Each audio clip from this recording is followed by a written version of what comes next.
আচ্ছা, সবাই বলে যে অনেকেই বলে যে আইপিএল ফিক্স হয়। তো এটা আমার কাছে মানে নতুন কিছু না, আমিও কয়েক বছর আগে থেকে এটা যেন লক্ষ্য করেছি। তবে আমাদের কাছে কোনো প্রমাণ থাকে না এটা বলার যে আইপিএলে ফিক্স হয় বা স্ক্রিপ্টেড পুরোপুরি। তো একটা জিনিস, যখন থেকে জয় শাহ প্রেসিডেন্ট ছিল, তারপরে থেকে যখন মানে এসছে লাস্ট 3-4 বছর বা 5 বছর, আরও বেশি বলা যায়, আইপিএলের ক্ষেত্রে একটা জিনিস দেখা গিয়েছে যে যদি কম রান হয় সেটাও পর্যন্ত লাস্ট ওভারে নিয়ে যাওয়া হয়, আর যদি বেশি রান হয় সেটাও এমন এন্টারটেন করে, সেটাও পর্যন্ত লাস্ট ওভারে গিয়ে খেলা শেষ হয়।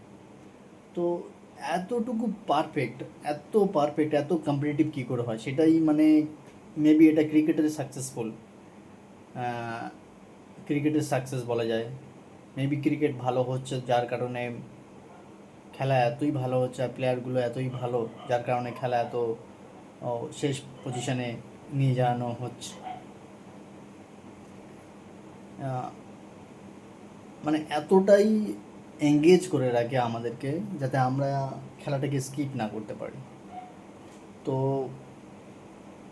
এর আগে কিন্তু আমরা এরকমভাবে খেলা উপভোগ করিনি বা দেখতে পেতাম না। কাল যখন কলকাতার 119 রান সম্ভবত যে ম্যাচটি হয়, তো সবাই ভেবেছিল যে এই খেলাটা শেষ হয়ে যাবে, কিন্তু পাঞ্জাব সেটাকে ডিফেন্ড করে। আগের বছর সেমই 262 রান কলকাতা করেছিল, কিন্তু পাঞ্জাব সেটা চেস করে, 262 রান চেস করে 20 ওভারে জিতে নেয়। তো সেক্ষেত্রে দেখা গেলে খেলা কিন্তু কম রান হোক আর বেশি রান হোক, খেলা শেষ হওয়ার পর্যন্ত নিয়ে যেতে হবে। তো এটা একটা মানে বিশাল আশ্চর্যের লাগে। আজকে যে ম্যাচটি হলো, সুপার ওভারে গেল, রাজস্থান রয়্যালস ভার্সেস দিল্লি যে ম্যাচটি, তো এতে দিল্লি জিতলো। তো ম্যাচটি এরকম লাগছিল যে কোনো এক সময় দিল্লির দিকে যাচ্ছে, কোনো এক সময়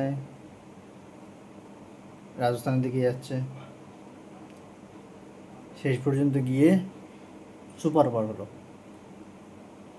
তো কোনোভাবে স্কিপ করতে পারবেন না আপনি।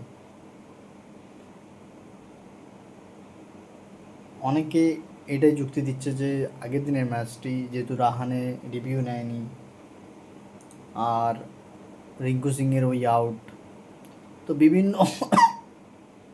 তারা যুক্তি দিচ্ছে ব্যাটিংয়ের পক্ষে বা ম্যাচ গড়া বেটার পক্ষে, ফিক্সিংয়ের পক্ষে। তো আপনারাও জানান, আপনাদের কাছে যদি যুক্তি থাকে তাহলে কমেন্ট করে জানান। Thank you.